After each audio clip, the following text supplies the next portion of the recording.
भर्ना शुल्कका नाममा असुली धन्दा चलाउने विद्यालयमाथि सरकारको कडा निगरानी, नियम नमाने लाइसेन्स नै खारेज हुने। निजी विद्यालयले भर्ना शुल्कका नाममा गर्दै आएको मनपरी असुलीमाथि सरकारले कडा अंकुश लगाउने तयारी गरेको छ। नियम विपरीत शुल्क उठाउने विद्यालयलाई पहिलोपटक जरिवाना र पुनः दोहोरिए लाइसेन्स नै खारेज गर्ने चेतावनी दिँदै सरकार सक्रिय भएको हो।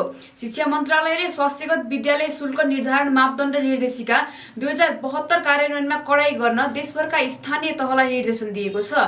निर्देशनका अनुसार भर्ना शुल्क शीर्षकमा 1 महिनाको मासिक शुल्क बराबर मात्र लिन पाइन्छ भने वार्षिक शुल्क 2 महिनाको शुल्क भन्दा बढी लिन नपाइने व्यवस्था छ। तर व्यवहारमा धेरै निजी विद्यालयले यी सीमा भन्दा बढी रकम असुल्दै आएका छन्। मन्त्रालयका प्रवक्ता शिवकुमार सापकोटाले निर्देशिकाले तोकेको सीमा भन्दा बढी शुल्क उठाउने कार्य गैर कानुनी भएको स्पष्ट पार्दै त्यस्ता विद्यालयमाथि कारबाही गर्न पालिकाहरूलाई निर्देशन दिएको बताए। निर्देशिकाले विद्यालयलाई बढीमा 14 शीर्षकमा मात्रै शुल्क लिन पाउने व्यवस्था गरेको छ, जसमा परीक्षा शुल्क, शैक्षिक सामग्री शुल्क, यातायात, आवास, खाजा, कम्प्युटर, भ्रमण लगायत समेटिएका छन्। यी मध्ये धेरै शुल्क अभिभावक भेलाबाट अनुमोदन गराउनु पर्ने प्रावधान भए पनि विद्यालयहरूले एकतर्फी रूपमा शुल्क निर्धारण गर्ने गरेको गुनासो रहँदै आएको छ। सरकारले नियम उल्लङ्घन गर्ने विद्यालयलाई चरणबद्ध कारबाही गर्ने स्पष्ट व्यवस्था गरेको छ। पहिलो पटक कसुर गरेमा 25,000 रुपियाँसम्म जरिवाना गरिनेछ। यदि पुनः उल्लङ्घन दोहोरिए विद्यालयको सञ्चालन अनुमति नै खारेज गरिनेछ। यसले निजी विद्यालयलाई नियम पालना गर्न बाध्य पार्ने अपेक्षा गरेको छ।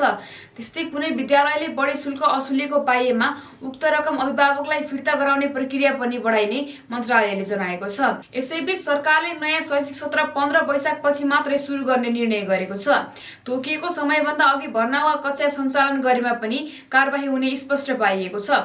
विगतमा निजी विद्यालयले समय अघि नै भर्ना खुलाएर शुल्क असुल्ने प्रवृत्ति बढ्दै गएको थियो। सरकारको यो कडाइले वर्षौंदेखि आलोचना हुँदै आएको निजी विद्यालयको शुल्क मनपरीमा नियन्त्रणमा आउने अपेक्षा गरिएको छ। अब यसको प्रभावकारिता भने स्थानीय तहको निगरानीमा र कार्यान्वयनको कठोरतामा निर्भर रहनेछ।